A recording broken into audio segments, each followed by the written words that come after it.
வணக்கம். குமுதம் செய்திகளை வழங்குவதற்காக நான் வினிதா ஜெரி. விரிவான செய்திகளை பார்ப்பதற்கு முன்பு தலைப்புச் செய்திகளை பார்க்கலாம்.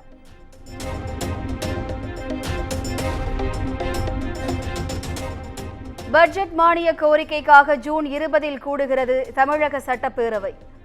விக்கிரவாண்டி இடைத்தேர்தல் அறிவிக்கப்பட்ட நிலையில் முன்கூட்டியே சட்டப்பேரவை கூட்டத்தொடர் என சபாநாயகர் அப்பாவு அறிவிப்பு.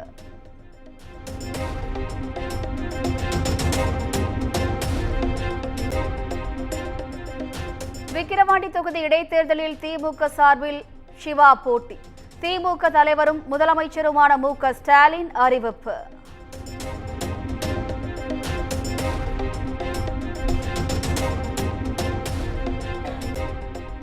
திமுக விழுப்புரம் வடக்கு மாவட்ட செயலாளராக இருந்த செஞ்சி கே.எஸ். மஸ்தான் பொறுப்பிலிருந்து நீக்கம். டாக்டர் ப. சேகரை புதிய மாவட்ட செயலாளராக நியமித்து பொதுச் செயலாளர் துரைமுருகன் அறிவிப்பு.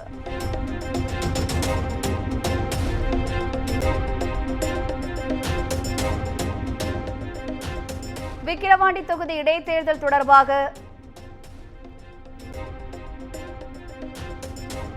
அண்ணா அறிவாலயத்தில் திமுக தலைவர் மு.க. ஸ்டாலின் ஆலோசனை. கட்சியின் பொதுச் செயலாளர் துரைமுருகன், துணை பொதுச் செயலாளர் பொன்முடி உள்ளிட்டோர் பங்கேற்பு.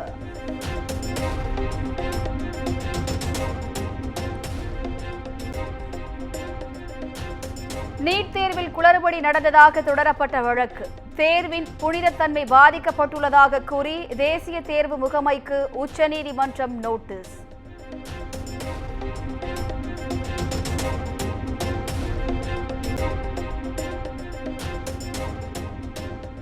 நீட் இளநிலை மருத்துவ கவுன்சிலிங் நடத்த தடையில்லை என உச்சநீதிமன்றம் அறிவிப்பு. ஆள்மாறாட்டம் உள்ளிட்ட நீட் தேர்வு குளறுபடி தொடர்பான அனைத்து வழக்குகளையும் ஜூலை 8ஆம் தேதிக்கு ஒத்திவைத்து உத்தரவு.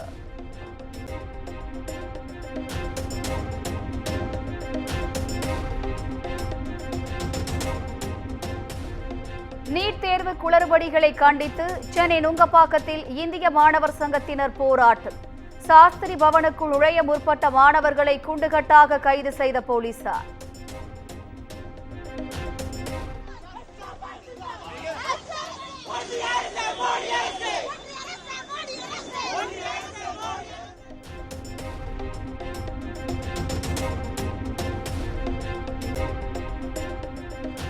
கூட்டுறவு நிறுவனங்கள் மூலம் கல்லூரி மாணவர்களுக்கு வழங்கப்பட்டு வந்த கல்விக் கடன் 5 லட்சம் ரூபாயாக உயர்வு.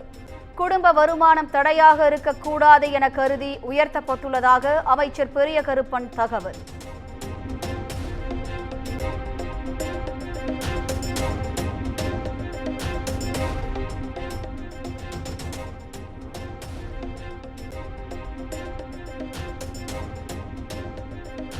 சென்னை டிபி சத்திரத்தில் அமுதா என்பவரின் வீட்டின் மீது பெட்ரோல் குண்டு வீசப்பட்ட சம்பவம்.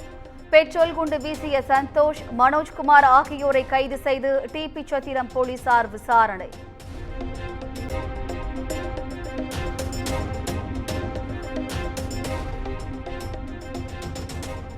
தமிழ்நாட்டில் 7 நாட்களுக்கு மிதமான மழைக்கு வாய்ப்பு. சென்னை வானிலை ஆய்வு மையம் அறிவிப்பு.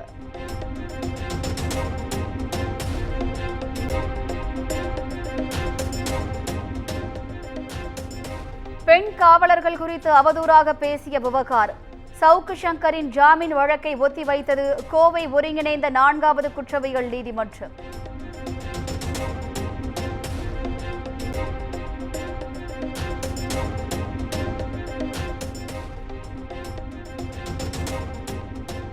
சென்னையில் மக்கள் நீதி மய்ய தலைவர் கமல்ஹாசனை நேரில் சந்தித்த விசிக தலைவர் திருமாவளவன். சிதம்பரம் தொகுதி எம்பியாக வெற்றி பெற தனக்கு பரப்புரை செய்ததற்கு நன்றி தெரிவிக்கும் வகையில் சந்திப்பு.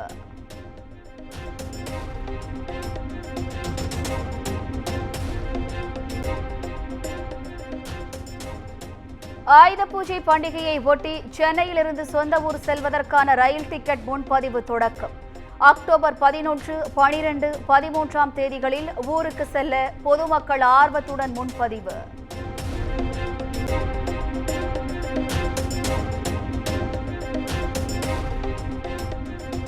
திருச்சியில் புதிய விமான முனையத்திற்கு வந்த முதல் இண்டிகோ விமானத்திற்கு தண்ணீர் பீய்ச்சி வரவேற்பு. பயணிகளுக்கு பூங்கொத்து, இனிப்புகள் வழங்கி வரவேற்ற விமான நிலைய அதிகாரிகள்.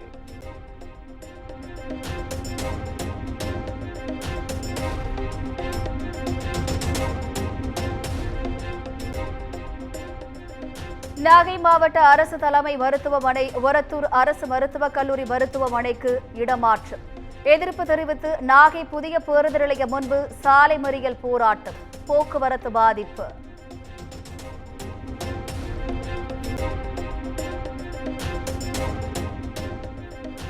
கன்னியாகுமரியில் கடல் சீற்றம் காரணமாக கடற்கரைக்கு செல்ல வேண்டாம் என ஆட்சியர் அறிவுறுத்தல். மக்கள் நடமாட்டம் குறைந்து வெறிச்சோடி காணப்பட்ட சுற்றுலா தலங்கள்.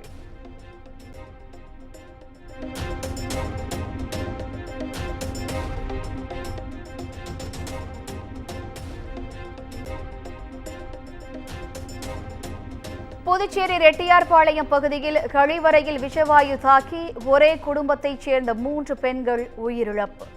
மேலும் 2 பெண்களுக்கு மருத்துவமனையில் சிகிச்சை.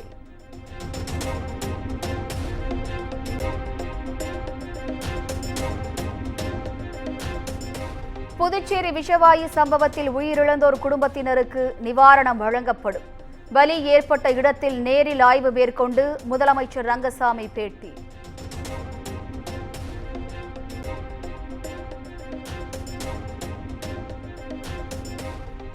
டெல்லியில் மத்திய உள்துறை அமைச்சராக மீண்டும் பொறுப்பேற்றார் அமித்ஷா. மத்திய சுகாதாரத்துறை அமைச்சராக JP நட்டா பொறுப்பேற்றுக் கொண்டார்.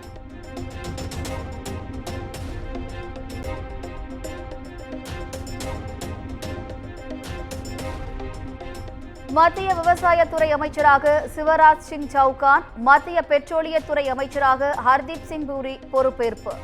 நாடாளுமன்ற விவகாரத்துறை அமைச்சராக கிரண் ரிஜிஜு பதவியேற்றுக் கொண்டார்.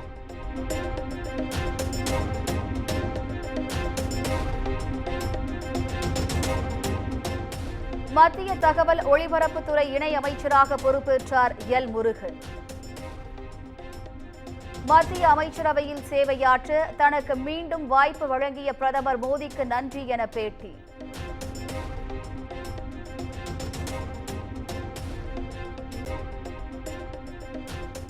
ஆந்திராவில் ஆட்சி அமைக்க ஆளுநர் அப்துல் நசீரிடம் உரிமை கோரினார் TDP தலைவர் சந்திரபாபு நாயுடு.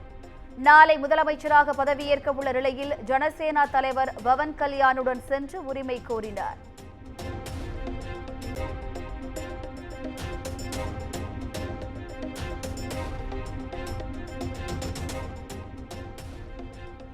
பாரா தடகள உலக சாம்பியன்ஷிப் போட்டியில் தங்கப்பதக்கம் வென்ற மாரியப்பன் தங்கவேலுவுக்கு ஊக்கத்தொகை 75 லட்சம் ரூபாய்க்கான காசோலையை வழங்கி முதலமைச்சர் மு க ஸ்டாலின் வாழ்த்து.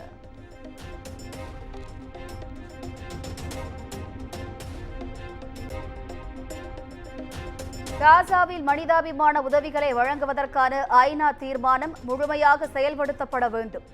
இந்தியா உள்ளிட்ட நாடுகளை உள்ளடக்கிய பிரிக்ஸ் கூட்டமைப்பு வலியுறுத்தல்.